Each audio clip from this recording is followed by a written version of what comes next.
Dan kini harga tiket tersebut mencapai 498 juta rupiah per orang. So, apa yang dilakukan oleh mereka di Met Gala? Menangguhkan proses pemungutan suara dan berhak atas kebijakannya sendiri untuk menentukan pemenang. Dia mendapat dukungan besar-besaran dari negaranya, sementara jumlah streaming BTS di Spotify disaring sedemikian rupa.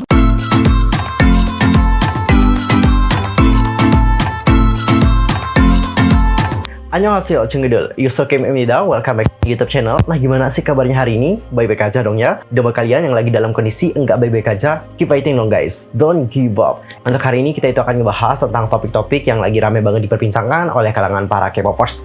Well, untuk pertama kita akan mulai dulu membahas tentang Met Gala. Jadi seperti yang kalian tahu bahwa kemarin Mbak Rose itu udah ada di dalam Met Gala. Gila, penampilannya keren banget, kece banget jujur. Aku kayak speechless banget sama penampilan Rose di Met Gala because ini tuh loh kayak another level banget. Mulai dari kostumnya memang kayak simple ya, tapi menurut aku simple yang kayak gini yang aku suka gitu. Kayak bener-bener cocok banget gitu sama si Rose.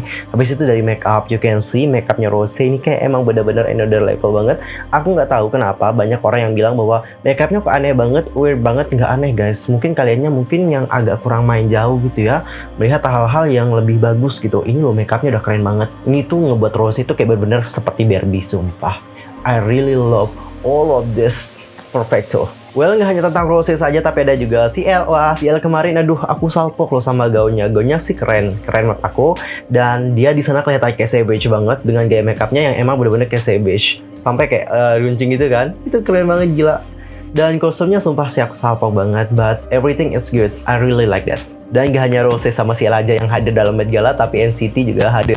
Ini NCT Dream udah hadir dalam Met Gala. Habis itu di sini para netizen juga menyoroti beberapa artis sepertinya menggunakan tema-tema ala-ala NCT gitu. Yang pertama dapat kalian lihat ini tuh dia pakai masker era yang Simon Say. Lalu ada juga gaunnya. Jadi gaunnya ini itu kayak mirip banget dengan album Empathy dari NCT. Dan album Empathy ini kalau nggak salah adalah album yang dirilis tahun 2018. By the way, artis yang di sini tuh siapa ya? Aku nggak terlalu kenal sih sama artis Western, kurang main jauh aku guys, sorry. Yang kedua ini juga ada yang temanya benar-benar kayak NCT. Seperti kalian tahu bahwa NCT itu emang identik dengan warna hijau. Dan you can see ini tuh dia pakai full colors of green. Jadi hal ini yang ngebuat netizen itu berpikir bahwa ini tuh temanya NCT banget. And yang paling adalah yang ngebuat meme sumpah nggak ada otaknya, lucu banget. Well, kita tinggalkan tentang meme-meme yang dibuat oleh para penggemar. Intinya meme-nya juga sangat banyak banget. Dan sekarang aku mau menjelaskan kepada kalian semua tentang apa itu Met Gala. Karena seperti yang aku lihat, kalian tuh banyak yang belum paham deh dengan apa itu Met Gala. Bener nggak? Kalian tuh penasaran banget kan? Met Gala ini apa sih gitu? Oke, coba kita lihat dulu bagaimana sejarah terbentuknya Met Gala. Well guys, listen. Jadi Met Gala ini pertama kali digelar pada tahun 1948 oleh Humas Mode Kenamaan pada masa itu. Namanya adalah Eleanor Lambert. Jadi acara ini tuh digelar sebagai salah satu cara untuk ngumpulin dana untuk kostum institut dan juga sedang ingin membuat sebuah pameran. Nah, kostum institut ini merupakan kumpulan koleksi kostum yang dibuat dan juga didesain oleh Irene Lewison dan juga Eileen Bernstein.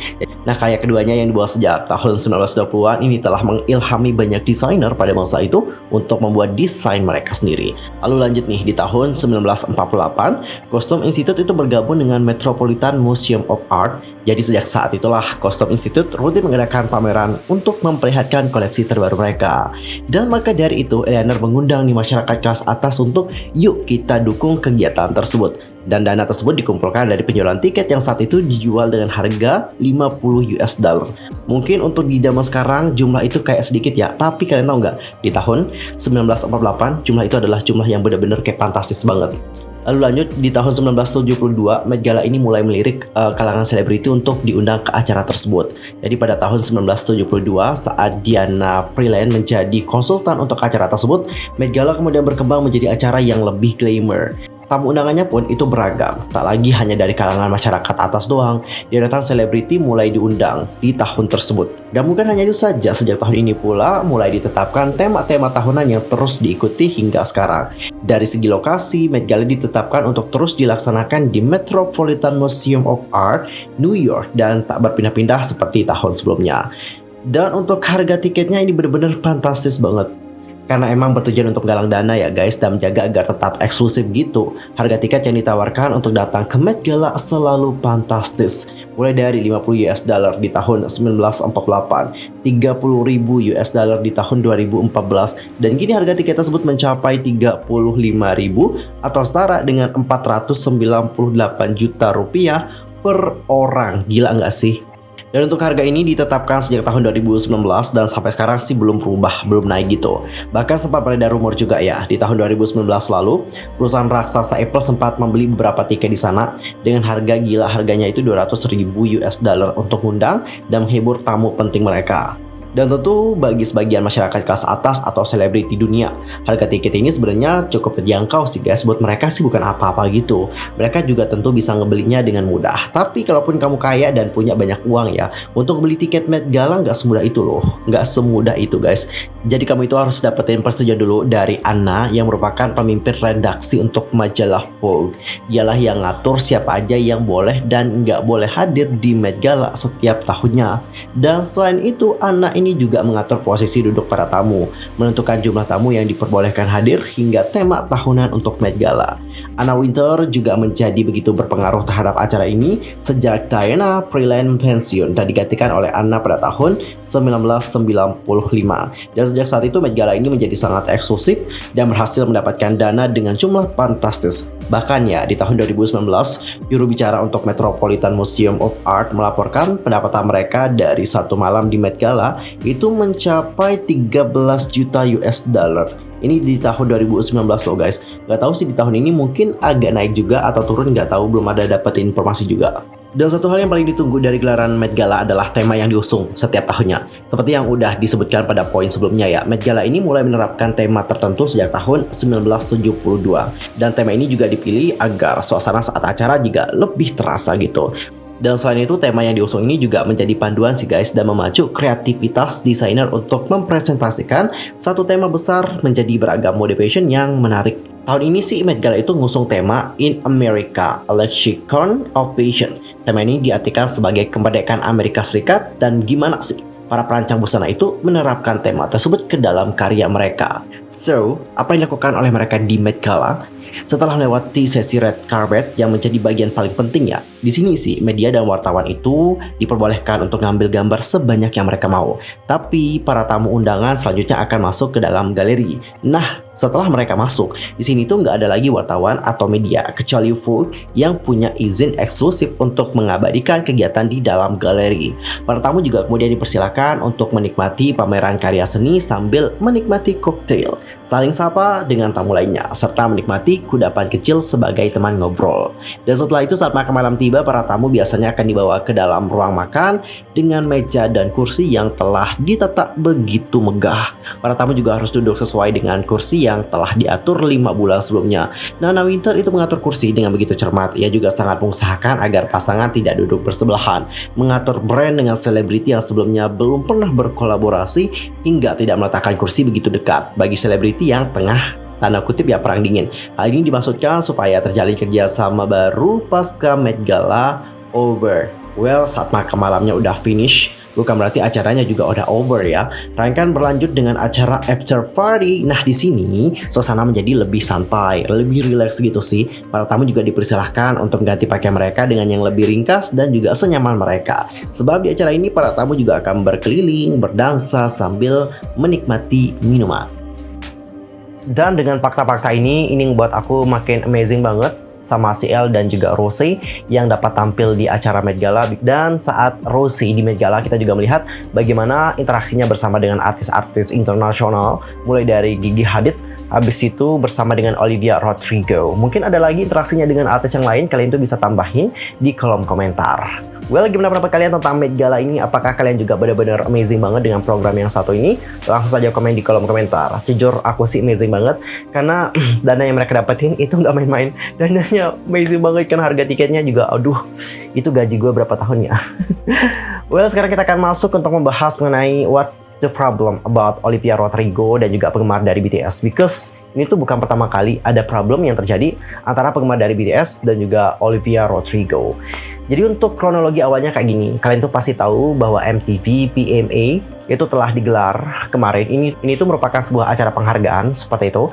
Jadi melalui MTV Video Music Award 2021 pada tanggal 12 September 2021, BTS berhasil membawa pulang trofi untuk Group of the Year dan Best of K-pop. Dan ini tuh merupakan tahun ketiga mereka secara berturut-turut meraih penghargaan tersebut. Sementara itu, BTS juga menjadi nominasi dalam berbagai kategori lainnya, mulai dari Song of the Year, Best Pop, Best Choreography, dan Best Editing. Dan untuk Olivia sendiri, Olivia juga memenangkan beberapa penghargaan. Salah satu yang aku tahu adalah Song of the Year. Jadi dikarenakan Olivia ini memenangkan Song of the Year, banyak sekali dari netizen yang mempermasalahkan tentang hal ini. Nggak banyak sih, tapi ada beberapa. Dan ini juga menjadi trending topic di Twitter beberapa waktu yang lalu.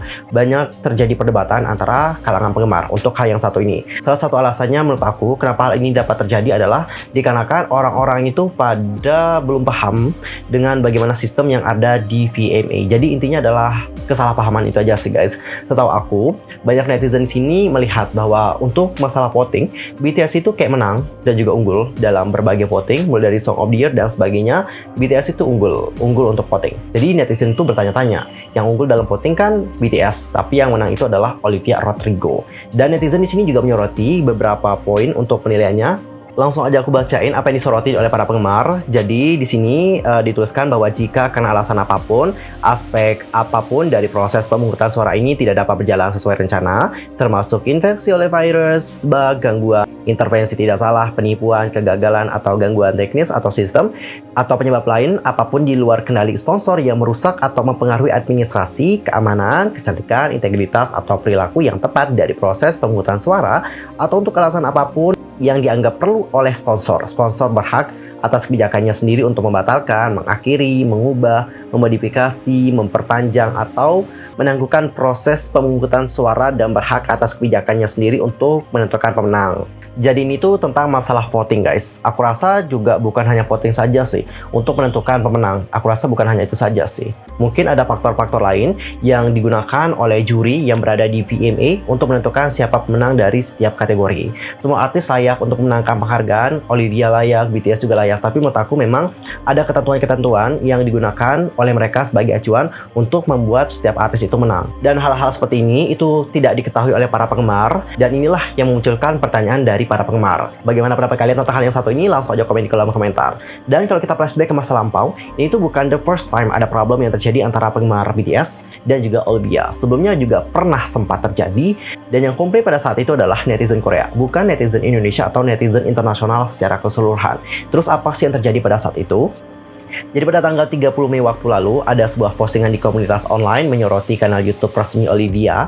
Pasalnya, Olivia kan mempromosikan lagunya nih yang berjudul Good For You dengan sebuah titel di video. Titelnya adalah lagu yang memperjaki Billboard dan bersaing dengan BTS. Jadi inilah yang disoroti oleh para penggemar. Judulnya itu loh, lagu yang memuncaki Billboard dan bersaing dengan BTS di Korea. Dan berikut adalah berbagai komentar dari netizen Korea menanggapi bagaimana video dari Olivia yang itu. Dia mendapat dukungan besar-besaran dari negaranya, sementara jumlah streaming BTS di Spotify disaring sedemikian rupa. Army internasional sedang berjuang di peperangan yang sulit dan panjang, tapi hal-hal seperti ini membuat kami lebih kuat. Orang yang pertama kali mengetahui dan mencuit hal ini di dunia maya oleh penggemar Olivia dan haters BTS. Dia kemudian mengunggah klip video yang menunjukkan ini benar-benar cara Olivia mempromosikan lagunya di Korea. Tapi kemudian para pengganggu itu menyuruhnya untuk kenyah, terlalu menyedihkan. Kalian sudah melihat kan apa yang terjadi dengan Olivia Rodrigo dan juga para penggemar dari BTS. Itulah yang terjadi guys. Oke, cinggu sekian aja untuk hari ini. Gimana opini kalian tentang topik yang satu ini? Langsung saja komen di kolom komentar. See you next time di video berikutnya. Aku mohon maaf sekali lagi kalau ada kesalahan baik dalam ucapan, sikap, tindakan, dan sebagainya. I'm so sorry banget. Dan mungkin ada kesalahan informasi, jangan sungkan-sungkan untuk koreksi aku di kolom komentar. Thanks for watching. Annyeong. Kamsahamnida. Goodbye.